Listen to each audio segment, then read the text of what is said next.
Years old, my mom asked me a question that made my heart stop. And I learned that hiding in secrecy and shame not only hurts me, but it hurts the people I love. My siblings especially. I love my siblings. I'm the second oldest of 6. The first 5 of us are all girls, and then we have a boy. And I adore them to pieces. So my mom had gone out and taken me for a walk and asked me point blank if my father had been abusing me. I didn't need to even answer her because my body did it for me.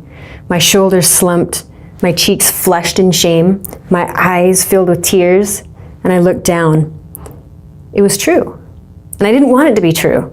And how was it out? Apparently, one of my younger siblings had told her and my stepdad about the abuse. Now, this devastated me because I thought that not saying anything was actually protecting everybody.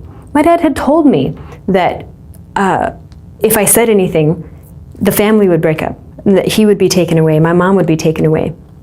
So I stayed silent. But as it turned out, it affected my younger siblings, and well, all my siblings, and they were abused as well. This was horrible for me. And I decided that I absolutely must do something. I had no idea what, but at least I could stand up and talk about it.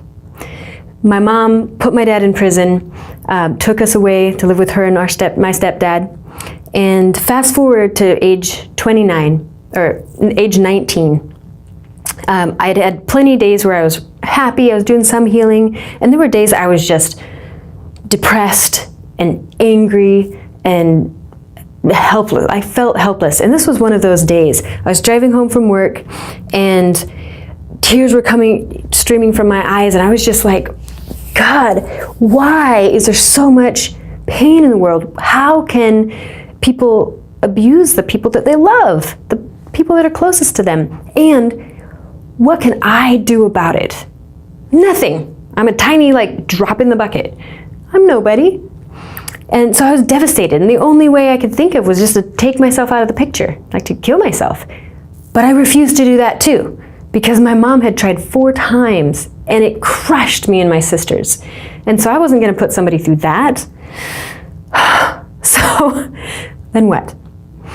Then it kind of hit me. What if I healed myself, and that had a ripple effect on my family and my friends? And what if that had a ripple effect from them to their people? And what if that small act actually made a huge difference? Desperately, I clung on to that idea.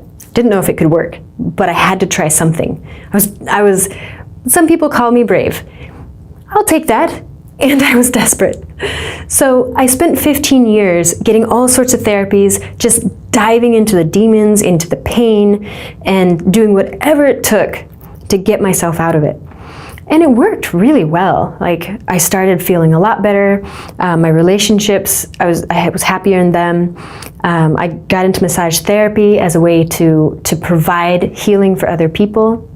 And at age 29, I stopped and thought about, okay, why am I doing what I'm doing? What's the bigger picture? What's my life about? What's my mission?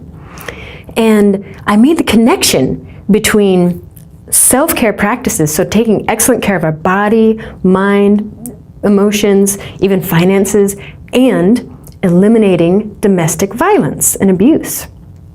So we are more powerful than we think, collectively. We don't have to fight anything at the top.